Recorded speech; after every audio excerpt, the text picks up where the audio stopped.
మనకు Nambala Keshavarao Maoist party అధినేతను encounter జరిగిన తర్వాత ప్రజా సంఘాలు, పౌర హక్కుల సంఘాలు, మానవ హక్కు సంఘాలు పెద్ద ఎత్తున ఆందోళన చేస్తున్నాయి. మనతో మాట్లాడడానికి పీస్ కమిటీ మెంబర్ రవిచంద్ర గారు ఉన్నారు. సార్ నమస్తే సార్. సార్ ఇప్పుడు ఒక మావోయిస్టు పార్టీ అధినేతను చేరుకోవాలంటే 2 అంచెలనో 3 అంచెలనో భద్రత ఉంటుంది. ఇట్లాంటి పరిస్థితి గత 40 ఏళ్లలో ఎప్పుడు లేదు. మళ్ళీ ఇప్పుడు ఇంత అయిన వరకు ఎట్లా చేరుకున్నాయి భద్రతా బలగాలు? ఈ ఎన్కౌంటర్ ఎట్లా జరిగిందని మీరు అనుకుంటున్నారు? నిన్న మధ్యాహ్నం కేంద్ర హోంశాఖ మంత్రి అమిత్ షా ప్రకటించాడు. ఉదయం నుంచే వార్తలు వచ్చాయి చనిపోయిందని. హోంశాఖ ట్వీట్ ద్వారా ప్రకటించడం, తర్వాత కేంద్ర హోంశాఖ సహాయ మంత్రి బండి సంజయ్ కూడా దాన్ని విజయంగా ప్రకటించడం, సాక్షాత్తు దేశ ప్రధానమంత్రే దీన్ని ఒక విజయంగా భావిస్తూ ప్రకటించేశారు.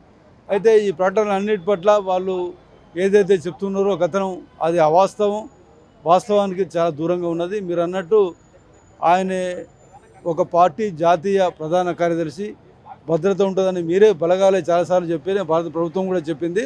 ఒరిస్సాలో అతడు షెల్టర్ తీసుకుండగానో లేక చికిత్స తీసుకున్నప్పుడు అతనితో పాటు జంగు పత్రిక ఎడిటర్ కామ్రేడ్ నవీన్ వీళ్ళిద్దరిని పట్టుకొని వచ్చినట్టు వార్తలు వస్తున్నాయి. వార్తలకు బలం చేకూడడానికి కూడా చాలా అనుమానాలు ఉన్నాయి. ఆ మృతదేహాన్ని పడేసిన తీరు, గాయాలు కాకుండా ఉండడం, తర్వాత అక్కడ మిగతా 25 మంది ఆదివాసుల యొక్క పేర్లు, చిరునామాలు ఏమీ ప్రకటించకుండా, వివరాలు ఏమి ఇంతవరకు తెలియదు. కాబట్టి గతంలో చూసినా కూడా ఇట్లాంటి సంఘటనలు చాలా జరిగినాయి. మధ్య భారతదేశంలో 10, 20, 30, 40 మంది ఆదివాసులను చంపి చాలా రోజులకు వాళ్ళ వివరాలు ప్రకటించకుండా ఉన్నారు. తర్వాత వాళ్ళు గ్రామస్తులను తేలింది. మొత్తంగా బూటకం ఎన్కౌంటర్ అని అనేక సందర్భాల్లో మనకు తేలిపోయింది. అట్లాగే దీని పట్ల కూడా అనుమానం ఉంది. కాబట్టి సుప్రీంకోర్టు న్యాయమూర్తితో ఒక స్వతంత్ర న్యాయ విచారణ జరిపించాలని ప్రజా సంఘాలుగా, పౌరత్వ సంఘాలుగా మొత్తంగా డిమాండ్ చేస్తున్నారు.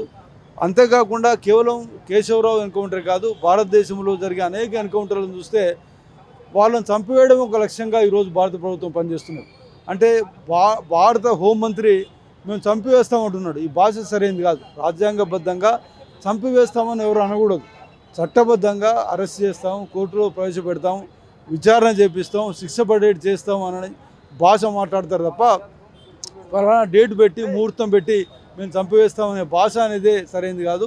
అంటే భారత ప్రభుత్వం చంపివేయదలుచుకున్నది ఆదివాసులకు అండగా ఉండే మావోయిస్టులను చంపివేయాలని ఈరోజు భారత ప్రభుత్వం అనుకుంటుంది. ఎందుకు అనుకుంటున్నదంటే ఆదివాసీ ప్రాంతాల్లో ఉండే ఖనిజ సంపదను మొత్తంగా దోచుకోవడానికి, కార్పొరేట్ సంస్థలకు, అంబానీ, అదానీలకు మొత్తంగా కట్టబెట్టడానికి, లక్షలాది కోట్ల రూపాయల సంపద ఏదైతే ఉన్నదో వాళ్ళకి ఇవ్వడానికి ఆదివాసులు అక్కడ అడ్డుగా ఉన్నారు.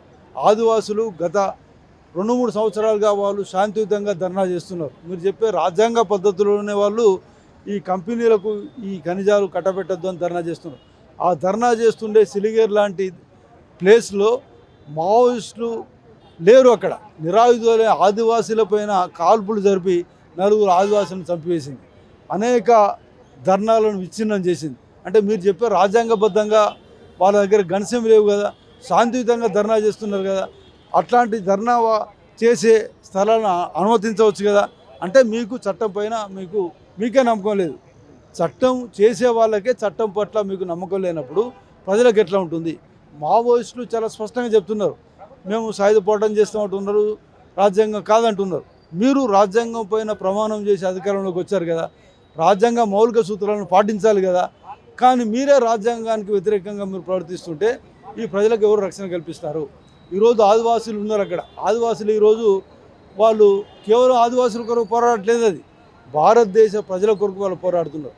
ఖనిజ సంపదను రక్షించడానికి, అడవులను రక్షించడానికి. అక్కడ ఉండే అడవులు లక్షలాది ఎకరాల్లో విస్తరించి ఉన్న దట్టమైన అడవులు ఈరోజు భారతదేశ పర్యావరణాన్ని కాపాడుతున్నాయి. భారతదేశ మొత్తంగా ప్రజలకు ఊపిరితిత్తులు లాంటి వారు. ఆ అడవులను మొత్తంగా నరికివేస్తే ప్రకృతి విధ్వంసం గురవుతుంది. ఇక్కడ ఉండే ప్రజలకు ఆక్సిజన్ రాదు. ఇక్కడ ఉండే మొత్తంగా ఈ ప్రదేశాల్లో భూకంపాలు రావచ్చు, సునామీలు రావచ్చు. మొత్తంగా ఎకలాజికల్ ఇంబ్యాలెన్స్ వచ్చేది, పర్యావరణంగా అసమ పరిస్థితులు సంభవించి చాలా విపరిణామాలు వస్తాయి. భారతదేశ ప్రజలకే ముప్పు. ఈరోజు 140 కోట్ల ప్రజల కొరకు ఆదివాసులు అక్కడ పోరాడుతున్నారు. కానీ మీరు ఆదివాసుల యొక్క గొంతులు అణచివేయడానికి లక్షలాది సైన్యాన్ని పెట్టారు. అక్కడ ఉండే ఒక 9 మంది ఆదివాసీలకు ఒక సైనికుడు ఉన్నాడు ఇక్కడ. అంటే భారతదేశంలో అత్యంత సైనికీకరణ కాబడిన ప్రాంతం మధ్య భారతదేశం ఛత్తీస్గఢ్, జార్ఖండ్ లేక ఒరిస్సా ఇలాంటి ప్రాంతాల్లో, గడిచిలో లాంటి ప్రాంతాల్లో ప్రతి 9 మందికి ఒక సైనికుడు ఉన్నాడు.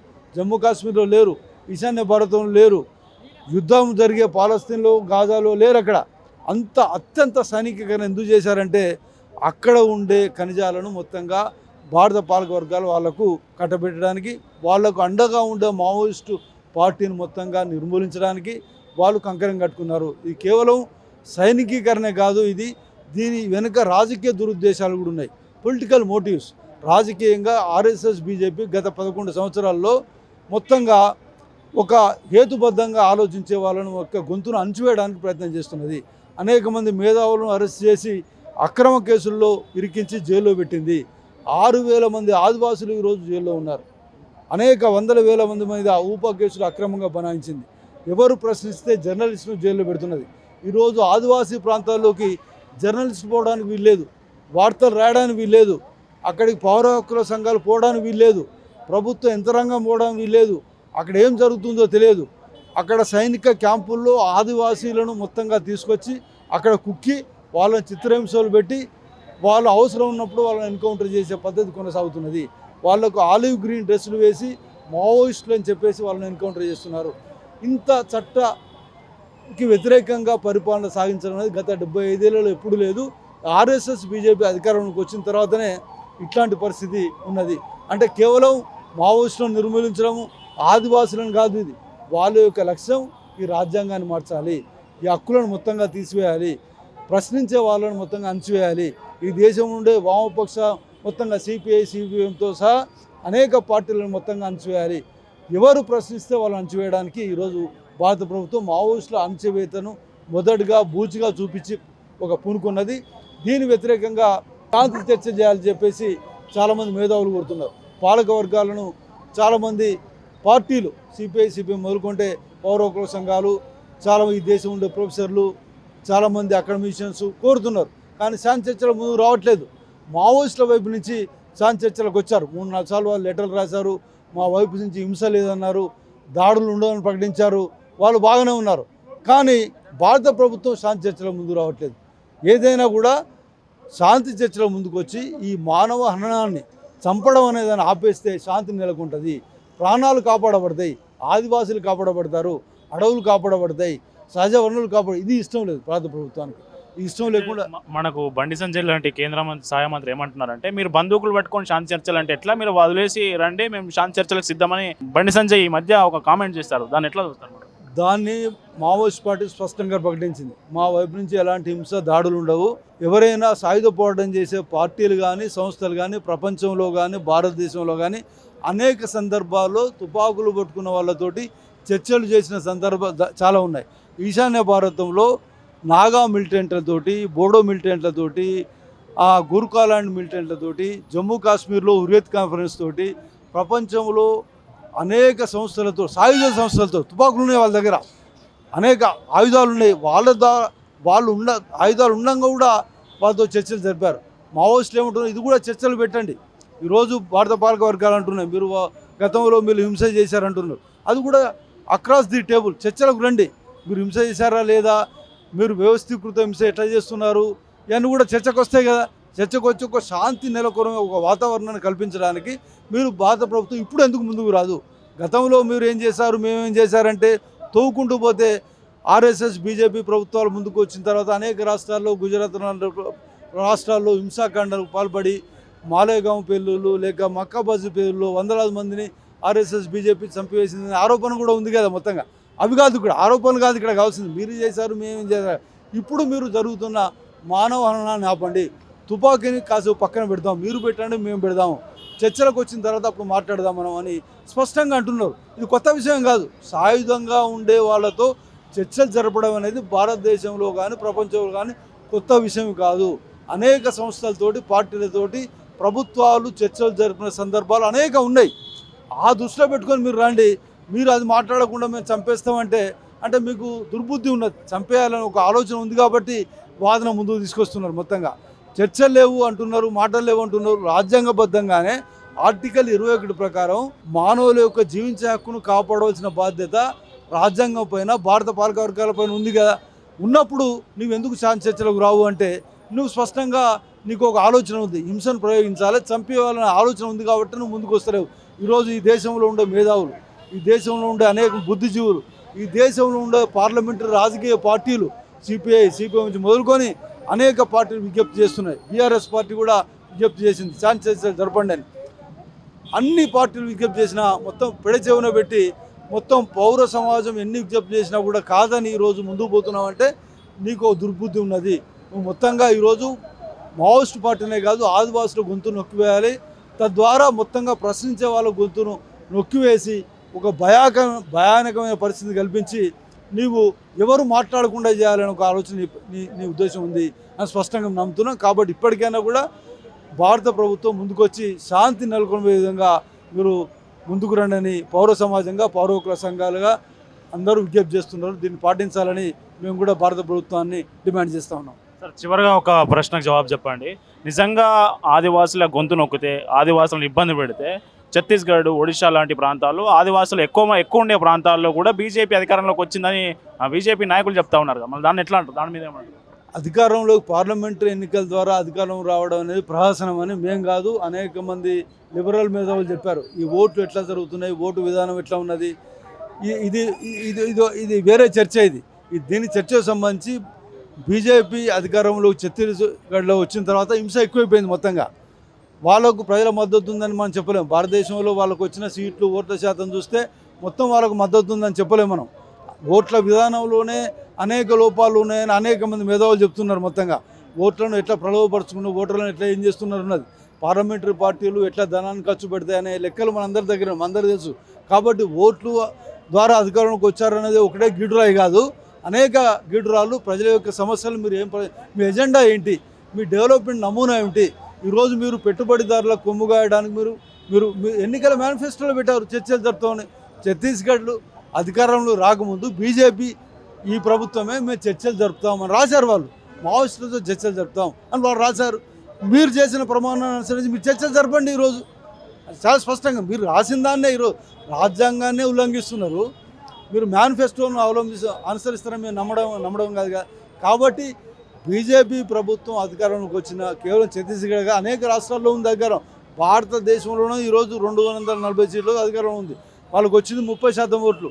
అది కాదు గీడ్రాయి. మొత్తంగా మీరు ఏ అభివృద్ధి నమూనాను మీరు పాటించదలుచుకున్నారు? కార్పొరేట్ అభివృద్ధి నమూనానా, ప్రజల అభివృద్ధి నమూనా? ఈరోజు మీరే చెప్తున్నారు కదా అభివృద్ధి అని. ఛత్తీస్గఢ్లో ఆదివాసీ ఏరియాలో అభివృద్ధి ఉందా? ఒకటే మనం ప్రశ్నిస్తున్నాం భారత ప్రభుత్వాన్ని.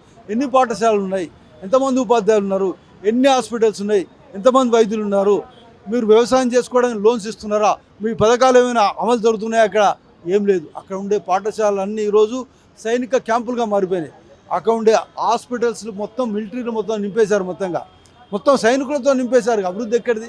అభివృద్ధి అనేది లేదు, పథకాలు లేవు. మొత్తంగా బడ్జెట్ అనేది ఈరోజు ఆదివాసీలకు చేరట్లేదు మొత్తంగా. అందుకే కదా ఈరోజు మొత్తంగా అసంతృప్తున్నారు. ఆదివాసీలో అనేక చట్టాలు ఉన్నాయి. పేసా చట్టం ఉన్నది, అటవీ హక్కుల చట్టం ఉన్నది, 170 చట్టం ఉన్నది. అక్కడ ఏ చట్టం లేదు. అడవిలో ఏ నిర్మాణం చేయాలన్నా కూడా ఆదివాసీలో గ్రామ సభ అనుమతి కావాలి. చట్టంలో మీరు చేసిన చట్టంలో ఉంది కదా, మీరు అనుమతి తీసుకున్నారా? మరి తీసుకోలే కదా. అంటే మీ చట్టాన్ని ఉల్లంఘిస్తున్నారు కదా. అటవీ సంపదను అటవీలో ఒక రోడ్డు వేయాలన్నా కూడా గ్రామ సభ అనుమతి కావాలి. పేసా చట్టం ప్రకారం, పంచాయతీరాజ్ ఎక్స్టెన్షన్ షెడ్యూల్ యాక్ట్ ప్రకారం కావాలి. అట్లా షెడ్యూల్ 5లో నిబంధనలు ఉన్నాయి. రాజ్యాంగం షెడ్యూల్ 5లో, షెడ్యూల్ 6లో ఉన్నాయి. ఆదివాసులో స్వరాజ్యం స్వపరిపాలన కావాలని నిబంధన ఉన్నది. అది కూడా అమలు కావట్లేదు కదా. అంటే మీకు ఆదివాసుల పట్ల ప్రేమ లేదు, అభివృద్ధి పట్ల ప్రేమ లేదు. మీరు కేవలం కార్పొరేట్ల అభివృద్ధి నమూనాను మీరు పాటిస్తున్నారు, ప్రజల అభివృద్ధి నమూనా కాదు అని స్పష్టంగా అవుతున్నది. ఇట్లా సరే ఇవన్నీ మనం పక్కబెట్టి ఇవన్నీ మాట్లాడుకుందాం రండి మీరు అంటే మీరు ముందుకు వస్తలేరు కదా. ముందుకు వచ్చి మీరు చర్చలు చేయండి. మీరు చెప్తున్నట్టుగానే మీరు చర్చలు చేస్తే ఇవన్నీ అక్రాస్ ది టేబుల్ చర్చకు వస్తాయి కదా. పౌర హక్కుల సంఘాలు అనేకం చేసినప్పుడు మేము జాతీయ స్థాయిలో ఏర్పాటు చేసిన శాంతి చర్చల కమిటీకు డిమాండ్ చేశాం. మేము ఉత్తరాలు రాసాం, ప్రైమ్ మినిస్టర్కు, రాష్ట్రపతికి రాసాం. ఏం సమాధానం లేదు. మొత్తం అంటే మీరు వీటి అన్నింటిని ఇగ్నోర్ చేసుకున్నారు, వీటన్ని బేఖాతరు చేసుకున్నారు. ఏం చేసినా కూడా ఈ భారతదేశంలో బారాకూన్ మాఫ్, మాకు అక్కడ ఏం చేసినా కూడా చెల్లుతుందని ఒక ప్రపంచంలో ఎక్కడ లేని ఒక నిర్బంధాన్ని ప్రయోగించి బయట సమాజాన్ని మొత్తంగా ఒక అంధకారంలో ముంచి మొత్తంగా మీ నిర్బంధాన్ని అమలు చేయాలనుకున్నారు. ఇది కేవలం ఇక్కడే ఆగిపోదు. మొత్తంగా సామాన్య పౌరులకు కూడా ప్రశ్నిస్తే మీ వైపు కూడా మీ పైన కూడా నిర్బంధం వచ్చే పరిస్థితి ఉన్నది. అట్లా భయపెట్టడానికి వీళ్ళు ఇది చేస్తున్నారు.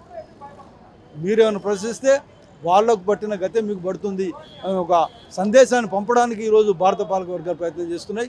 దాన్ని మేము ప్రశ్నిస్తున్నాం పౌర సంఘాలు. సార్, ఇప్పుడు నంబాల కేశవరావు ఎన్కౌంటర్ మీద ప్రజా హక్కుల సంఘాలు, పౌర సంఘాలు, మానవ హక్కుల సంఘాలు మాట్లాడుతున్నాయి కదా.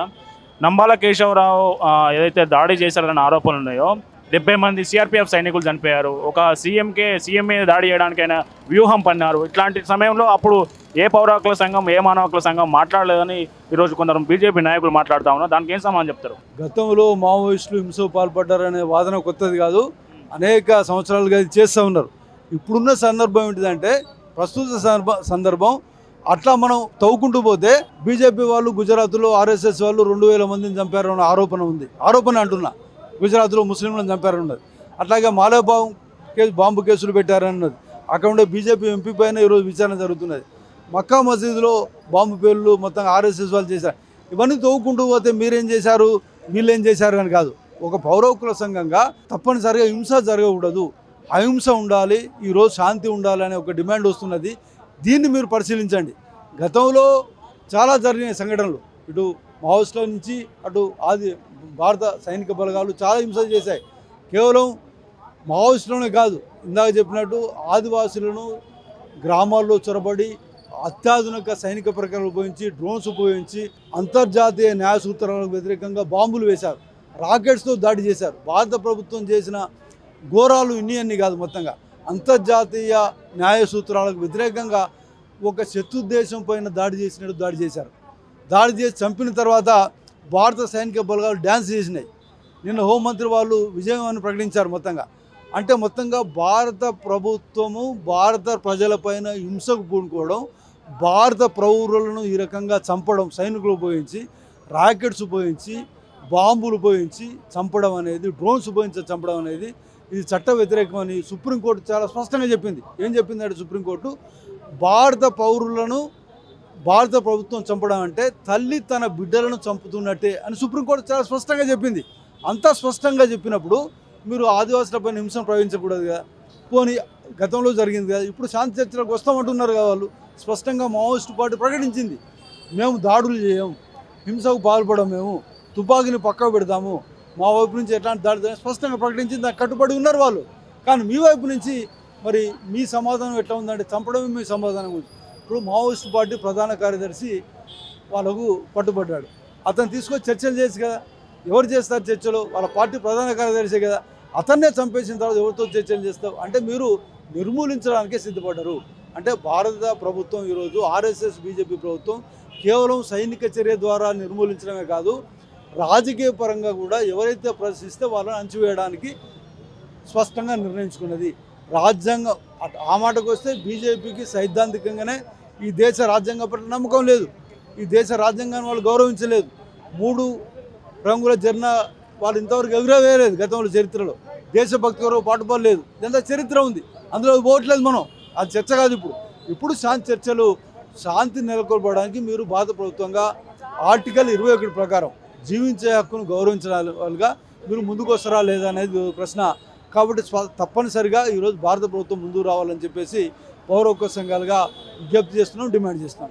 ఇది మొత్తానికి పౌర హక్కుల సంఘం నేత వాళ్ళు మావోయిస్టులు చర్చలకు మేము సిద్ధము, మాట్లాడడానికి మేము సిద్ధమన్నా కూడా భారత ప్రభుత్వం చర్చలు జరపడానికి ముందుకు రావడం లేదని, మావోయిస్టులను అంతమొందించడమే తమ పంతాగా ముందుకు వెళ్తుందని మనకు పౌర హక్కుల సంఘం మనకు శాంతి చర్చల కమిటీ మెంబర్ రవిచంద్ర గారు చెప్తా ఉన్నారు.